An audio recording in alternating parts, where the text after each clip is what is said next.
এই শালা যা যা জিজ্ঞেস করবো একবার সত্যি কথা কব, না হলে কিন্তু জানে মেরে ফেলামো। আমি আর কি সত্যি কথা কমু স্যার, প্যাকেট দেয় সিন্ডিকেটের সাথে জড়িত হচ্ছি। সেটা তো বুঝলাম, তুই পেটের দিয়েই সব কিছু করতেছ। কে রে, তোর বাড়ি কোথায় সেটা কত? আমার তো মনে হয় না তুই বাঙালি। এই রে, এইবার তো একবারে আসল জায়গায় হাত দিয়ে ফেলাছে। এ শালা ম্যামাও করিস কে? তোর দেশের বাড়ি কুটি কয়া পারিস না? কে স্যার, আমাকে বাঙালি বলে মনে হচ্ছে না কেন? আমার বাড়ি তো দিনাজপুরের বড়ই গ্রামে, বাপের নাম মজিদ। না আমার তো বিশ্বাস হচ্ছে না, মনে হয় তুই পরিচয় লুকাচ্ছু। স্যার ঠিকই তো আছে, পরিচয় কেমনে লুকালাম? এই মাদারি, তোর কথাবার্তা আচার আচরণ দেখে তো দিনাজপুরে মনে হয় না। সত্যি কথা কর, না হলে কিন্তু পাশার মধ্যে দিয়ে গরম ডিম ঢুকে দেবো। মহেশ ভাই ই তো মুখ খুলিচ্ছে না, এক 3 ডিগ্রি দোয়াই লাগবে। এ হাসান, তাড়াতাড়ি করে গরম ডিম নিয়ে আসো, আর পিছন দিয়ে ঢুকে দেওয়া লাগবে। এটা করেন না স্যার, আমি সত্যি কথা করছি, আমার বাড়ি কলিকাতার কোচবিহারে। এই তো আসল কথা বের হয়েছে। তোরা কতজন এইভাবে বাংলাদেশে ঢুকছিস? 3 জন স্যার, বিভিন্ন ব্যাচ ধারণ করে আমরা এই চুরিগুলো করতাম। বাংলাদেশে ঢোকার পর থেকে এই পর্যন্ত কতগুলো চুরি করছিস? তাও তো কম করে হলেও 10 জায়গায় স্যার। এত কিছু থাকতে তোরা এই প্রাচীন স্থাপত্য চুরি করিস কি জন্য? আর এগুলো কার কাছে হ্যান্ড ওভার করিস? আর বাংলাদেশে তোদেরকে লিড দিচ্ছে কে? আমাদেরকে যেভাবে ইনস্ট্রাকশন দেওয়া হয় সেইভাবেই চুরি করি। আর আমরা এই মালগুলো হ্যান্ড ওভার করি বংশালের হক্কানি জুয়েলারি মালিক বাসুদের কাছে। ওই হক্কানি জুয়েলারির মালিক মাঝেদি কি তোদের লিডার নাকি? না স্যার, আমাদের যে বস তাকে এখনো আমরা চোখে দেখিনি, ফোনে ফোনেই সব কথা হতো। তোর সাথে যে আরো 2 জন ছিল, ওরাও কি মহেশ ভাইয়ের বাড়ি ঢুকছিল? জি স্যার, ওরাই আগে ঢুকছিল, তারপরে আমি পিছে পিছে ঢুকেই তো আজাইরা বাসটা খেয়ে গেলাম। কোনটি হীরা কোনটি কি সেটা তো পেলামই না, যায় মেশিনে আটকে গেলাম। তোদের মতো ছাত্রী চোরদের ধরার জন্য এই নাটকটা সাজাছিলাম রে। আর তোরা একজন গোয়েন্দার বাড়িতে চুরি করে চলে যাবো, এতই সোজা হয়ে গেল? আর তোর সাথে যে আরো 2 জন ছিল, ওরা এখন কোথায়? সেটা তো আমি জানি না স্যার, ওরা তো আমাকে রেখে ভেগে গেছে। ভাগছে সেটা তো বুঝলাম, বাংলাদেশে তো তোকে নির্দিষ্ট ঠিকানা আছে, সেটা কোনটাই? বংশালের ওই জায়গা নাকি? না স্যার, থাকার জায়গা আমাদের নির্দিষ্ট না, শুধু চুরির মাল গোছানোর জন্য ওর সাথে যোগাযোগ হতো। ও বুঝতে পারছি, তার মানে তোরা হোটেলে হোটেলে থাকে বেড়াস। কে রে, তাহলে তো করে হোটেল ফিক্সড করা আছে। ধরা পড়ার আগে কোন হোটেল বুকিং করছিল? হোটেল বুকিং দেওয়া ছিল না স্যার, বস আমাদের নিষেধ করছে হোটেলে থাকতে, তাই আমরা বাইরে বাইরে থেকে বেড়াচ্ছিলাম। কারণ আমাদের আরেকটা গ্রুপ হোটেলে থেকে পুলিশের কাছে ধরা পড়ছে, এই জন্য আমরা কোনো রিস্ক নেইনি। ও রে, এখন গেছে 2-2 আর মিল হলো। দেখছেন মহেশ ভাই, আর এক শালা হাসপাতালে পড়ে আছে না, ওই তালে এগরেই লোক। হ্যাঁ সেটা তো বললোই, এগের আর একটা গ্রুপ আছে। কিরে, এই গ্রুপটা কি তোদের একই বসই নিয়ন্ত্রণ করে? অত কিছু তো স্যার আমি জানি না। বুঝতে পারছি কি করা লাগবে। এ সোলেন ভাই, আপনি হক্কানি জুয়েলারির মালিককে ধরে নেওয়ার ব্যবস্থা করেন। তারপর এই শালার মুখ দিয়ে আসল কাহিনী বের করা যাবে। আপনি ঠিকই বলছেন ভাই, আমি এখনই ব্যবস্থা নিচ্ছি। এই সেন্ট্রি একে লকাপে নিয়ে যাও। Okay sir.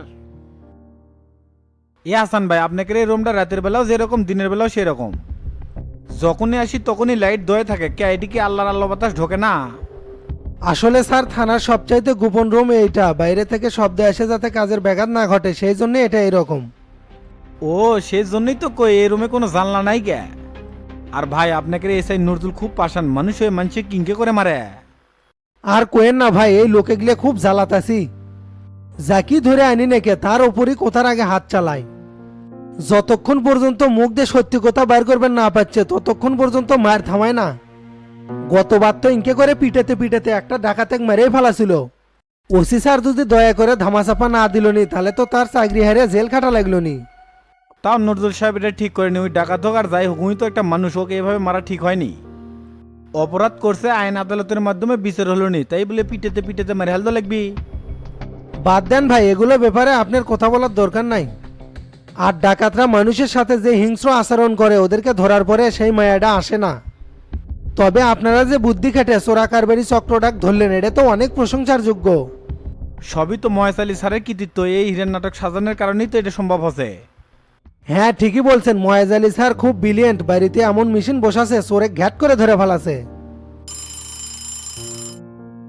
ওসি স্যার ডাকতেছে ভাই, আপনি বসেন আমি একটু শুনে আসি। আচ্ছা যান।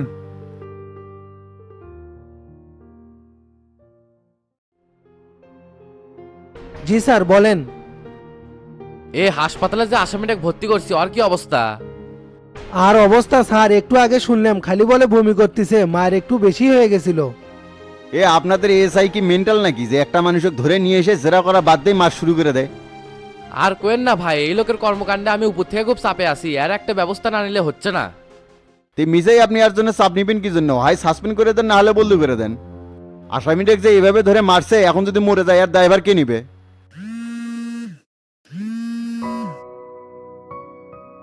ওয়ালাইকুম আসসালাম সোলেমানি সাহেব, আপডেট কি বলেন তো?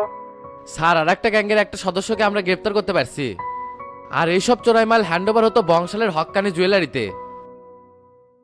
এদের মূল হতা ওই হক্কানি জুয়েলারির মালিক নাকি?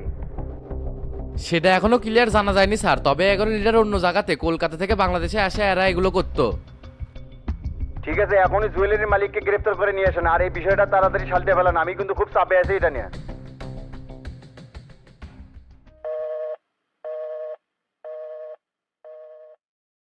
হাসান, বংশালের হক্কানি জুয়েলারিতে যায় রেট দিবে, মালিক সহ যা কি পাবে তাকে তুলে নিয়ে আসবে। ওকে স্যার, আমি এখনই যাচ্ছি। সোলেন ভাই, আমিও তাহলে চলে গেলাম, এখানে থাকে আমার আর কাজ কি? এখনই যাবার চাচ্ছেন? আর একটু থাকেন না, গল্প গুজব করি। না ভাই, শরীরটা ভালো লাগতেছে না, যাই একটু রেস্ট নেব। ঠিক আছে ভাই, যান। তবে আপনি আবারও আমার একটা উপকার করলেন।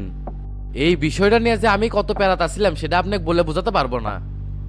এলে নিয়ে তো এসপি স্যার এখনো গরম হয়ে আছে। কি করবেন ভাই, পুলিশের চাকরি করেন, উপরস্থ অফিসারের কাছে তো এরকম থাদানি খাওয়াই লাগবি। তে থাকেন তাহলে, আমি উঠলাম। আচ্ছা ঠিক আছে।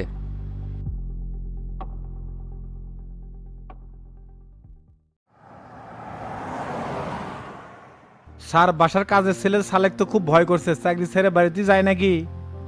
ভয় পাওয়াটাই তো স্বাভাবিক, যে হারে মায়ের হাত পাও বান্ধে রাখছিল, এখন বুঝে শুনে চলো দেখি রাখা যায় নাকি। হ্যাঁ, সেটাই, ছেলেটা কাজে অনেক অনেস্ট আছে, যেভাবে হোক বুঝে শুনে তাকে রাখা লাগবি। ও আসার পর থেকে বাড়ির পরিবেশটা ভালো আছে, সবকিছু গোছগাছ করে রাখে, আর রান্নার হাতটাও ভালো। কে ফোন দিছে স্যার? বুঝতে পারতেছি না, অন্যরকম নাম্বার মনে হচ্ছে। আমি তোর জম্বে খুব বড় গোয়েন্দা হয়ে গেছিস, আমার লেজে পা দেওয়া তো ঠিক হয়নি। তার মানে কি বলতে চাচ্ছেন আপনি? কে? সময় হলেই বুঝতে পারবি আমি কে। তোর ছাত্রীর গোয়েন্দাগিরি এবার ছুটে দেবো। এ মেয়ে, উনকা ফোনে ফাঁকা হুমকি না দিয়ে সাহস থাকলে সামনে আসেন। আমি ছাত্রীর গোয়েন্দা নাকি সেটা হারে হারে টের পাবেননি।